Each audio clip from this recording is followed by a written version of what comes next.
Hi everyone. இந்த week market அப்டேட்டில் நம்ம வந்து 3 இம்பார்ட்டன்ட் திங்ஸை பற்றி டிஸ்கஸ் பண்ண போகிறோம். ஒன்று, நம்ம வந்து குளோபல் மார்க்கெட்ஸில் கிளியராக ரிஸ்க் ஆஃப் மூடு வந்து ரொம்ப நல்லா தெரியுது.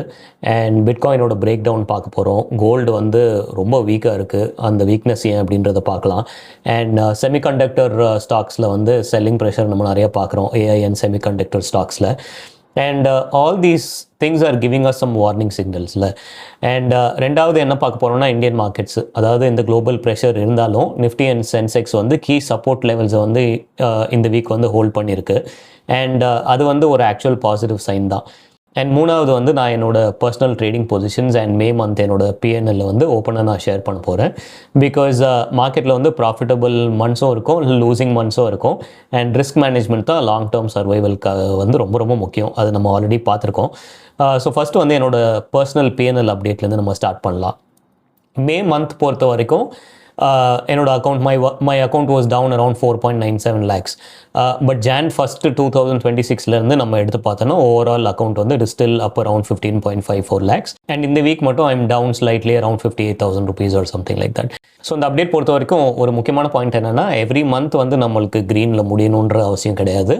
But overall process, overall risk frame work, control, position sizing, hedging இதெல்லாம் கரெக்டாக இருந்தால் பேட் மந்த்ஸை வந்து நம்ம அதுக்கப்புறமா ஈஸியாக அப்சர்வ் பண்ண முடியும். அதுதான் வந்து கான்செப்ட். அதுதான் வந்து நான் ப்ரூவ் பண்ணணும்னு ட்ரை பண்ணுறேன். And currently I am still net short the market. But last few வீக்ஸை கம்பேர் பண்ணும்போது என்னோடய ஷார்ட் பொசிஷன்ஸோட குவான்டம் வந்து கண்டிப்பாக கம்மியாக தான் ஆகியிருக்கு.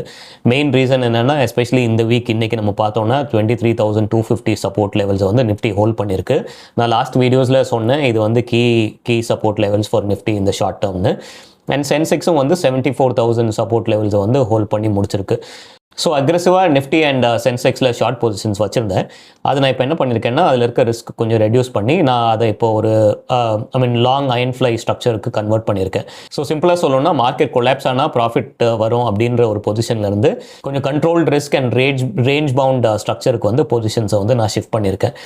இண்டிவிஜுவல் ஸ்டாக்ஸ் ஷார்ட்ஸ்க்கும் நான் என்ன பண்ணியிருக்கேன்னா, ப்ரொடெக்ஷனை வந்து ஆட் பண்ணியிருக்கேன். யூஸ்வலாக நான் வந்து நேக்கட் பொசிஷன்ஸ் எடுக்க மாட்டேன் அன்லெஸ் அண்ட் அன்டில் அது பொசிஷன் சைஸ் வந்து ரொம்ப ரொம்ப ரொம்ப சின்ன சைஸாக இருந்தாலே ஒழிய. பட் ஆனால் almost all of my short பொசிஷன்ஸ்க்கு நான் வந்து இப்போ ஹெட்ஜஸ் வந்து ஆட் பண்ணியிருக்கேன். அண்ட் இப்போ நம்ம வந்து குளோபல் மேக்ரோ சைடுக்கு வருவோம். ஓகே, ஸோ லாஸ்ட் வீக் வந்து நான் வந்து வீடியோவில் நான் சொல்லியிருந்தேன், அதாவது பிட்காயின் வந்து நான் லீடிங் இண்டிகேட்டராக வந்து நான் யூஸ் பண்ணிகிட்ருக்கேன் அப்படின்னு. அண்ட் நம்ம அதை பற்றி டிஸ்கஸ் பண்ணும்போது பிட்காயின் அந்த டைமில் it was trading at around 74,000-75,000 levels R even higher, எனக்கு கரெக்டாக ஞாபகம் இல்லை. அண்ட் அந்த வீடியோவில் நான் சொல்லியிருந்தேன் 72,000 லெவல்ஸ் வந்து இம்பார்ட்டண்ட் சப்போர்ட்னு நான் சொல்லியிருந்தேன். அண்ட் இந்த வீக் வந்து அந்த லெவலை வந்து பிரேக் ஆகிட்டு பிட்காயின் வந்து இப்போ ஆல்மோஸ்ட் 60,000 லெவல்ஸில் ட்ரேட் ஆகிட்டு இருக்கு.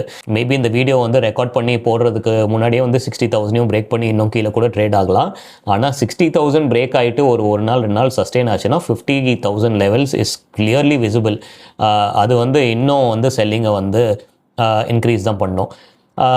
ஸோ பிட்காயின் ஃபால் பொறுத்த வரைக்கும் நம்மளுக்கு என்ன நம்மளுக்கு சொல்லுது, இல்லை என்ன இண்டிகேட் பண்ணுது அப்படின்னா, மார்க்கெட் பார்ட்டிசிபென்ட்ஸ் வந்து கண்டிப்பாக ரிஸ்க் ஆஃப் மோடில் இருக்காங்கன்றது நம்மளுக்கு காட்டுது. அதாவது ரிஸ்கி அசெட்ஸ்லேருந்து மணி வந்து வெளியே போகுது, ரைட்? ஸோ இது வந்து கிரிப்டோஸ் மட்டும் இல்லை, ஹை ரிஸ்க் ஹை வேல்யூவேஷன் அசெட்ஸில் வந்து செல்லிங் ப்ரெஷர் வந்து வருது. அதுதான் நம்ம பார்க்குறோம். இங்கே இன்னொரு பாயிண்ட் என்னென்னா, பிட்காயின் பொறுத்த வரைக்கும் மைக்ரோ ஸ்ட்ராட்டஜி, அதாவது ஸ்ட்ராட்டஜின்ற ஒரு கம்பெனி வந்து ரீபிராண்ட் பண்ணி இப்போ மைக்ரோ ஸ்ட்ராட்டஜின்னு இருக்காங்க. அது வந்து ட்ரேடும் ஆகிட்டு இருக்கு MSTRன்ற டிக்கரில். இந்த கம்பெனியோட மெயின் பிஸ்னஸ் மாடல் என்னென்னா, அவங்க வந்து மணி ரைஸ் பண்ணுவாங்க. அதாவது ப்ரிஃபர்ட் கூப்பான்ஸ் கொடுத்துட்டு மணி ரைஸ் பண்ணி அதை பிட்காயினில் வந்து இன்வெஸ்ட் பண்ணுவாங்க. ஸோ பிட்காயின் ஹோல்டிங்ஸை வச்சு தான் இவங்க ஃபண்ட் ரைஸ் பண்ணிட்டு இருந்தாங்க. இப்போ என்ன ஆகுதுன்னா, பிட்காயின் உழுவுறதுனால அந்த ப்ரிஃபர்ட் கூப்பான் பேமெண்ட்ஸ், அப்புறம் ஃபண்டிங் ப்ரெஷர், அப்புறம் பிட்காயினில் இருக்க இன்னும் செல்லிங் கன்சர்ன்ஸ்லாம் மார்க்கெட்டில் வந்து இன்னும் ப்ரெஷர் ஆட் பண்ணுது. இது பிட்காயின் மேலே வந்து இன்னும் எக்ஸ்ட்ரா ப்ரெஷரை வந்து க்ரியேட் பண்ணிகிட்ருக்கு. அதான் வந்து நம்ம பார்த்துட்ருக்கோம். அண்ட் பிட்காயின் மட்டும் இல்லாமல் நம்ம வந்து யூஎஸில் வந்து செமிகண்டக்டர்ஸை பார்க்கலாம். Okay, semiconductor industry and AI industry.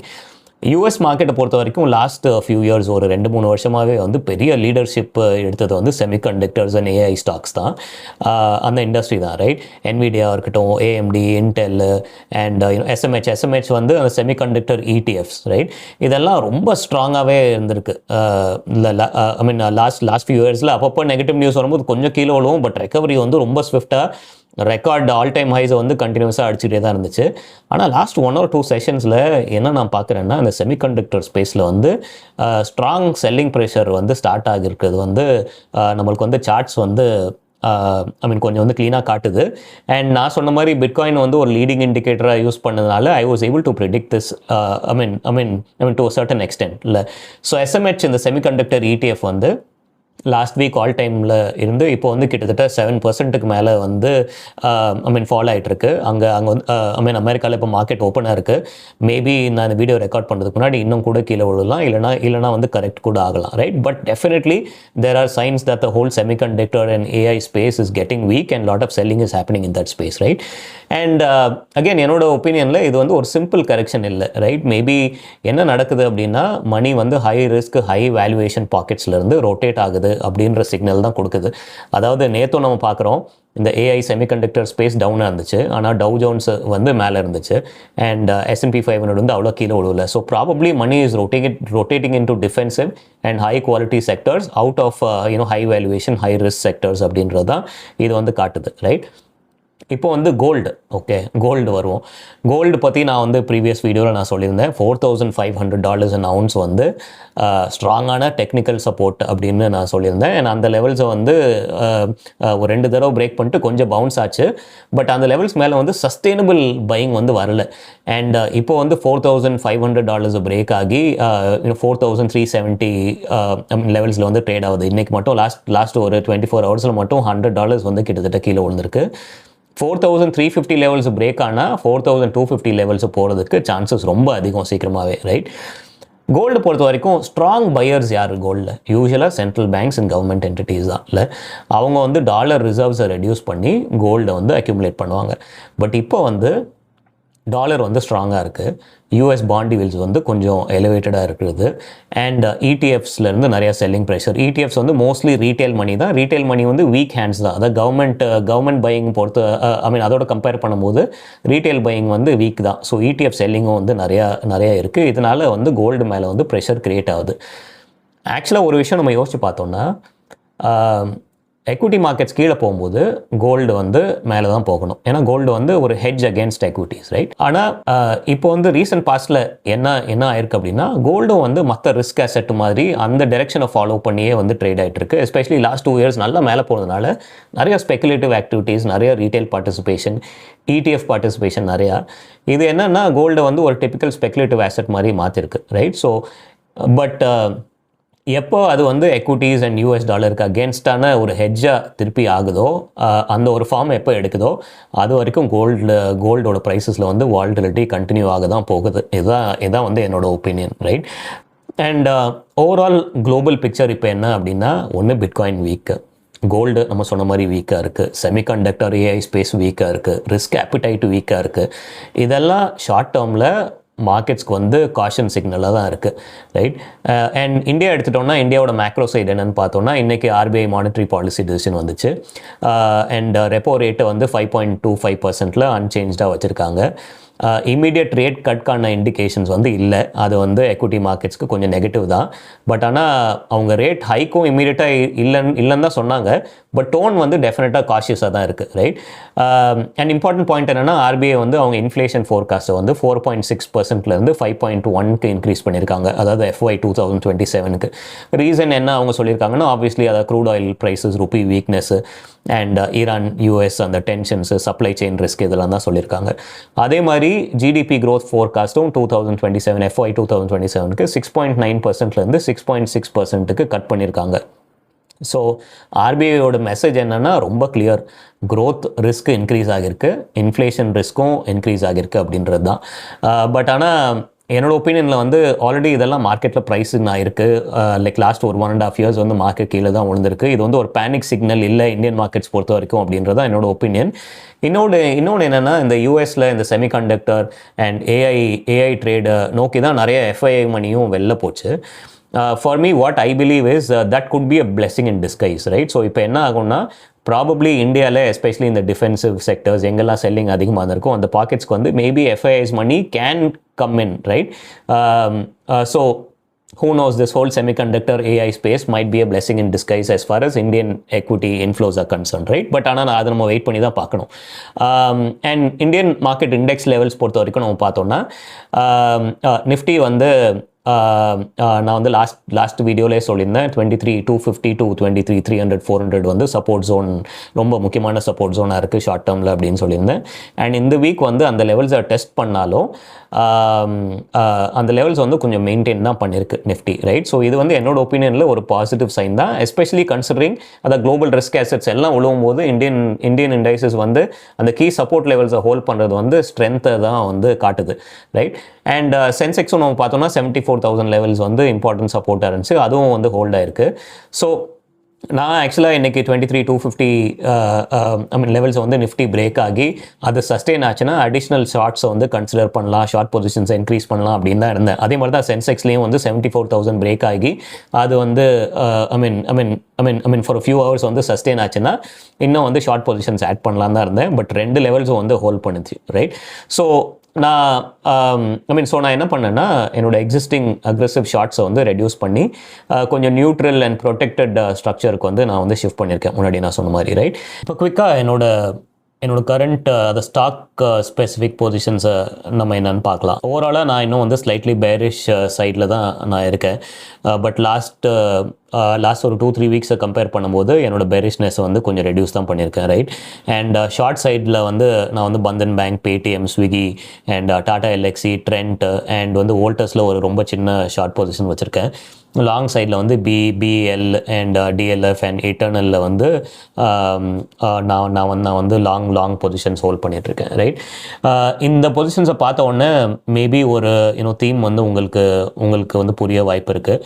நான் இன்னும் ஐடி செக்டரில் வந்து அவ்வளோ ரொம்ப புல்லிஷாக இல்லை. அதுவும் பர்டிகுலர்லி மிட் கேப் ஐடி கம்பெனிஸில் வந்து டிமாண்ட் சைடு வந்து ப்ரெஷர் இருக்குது.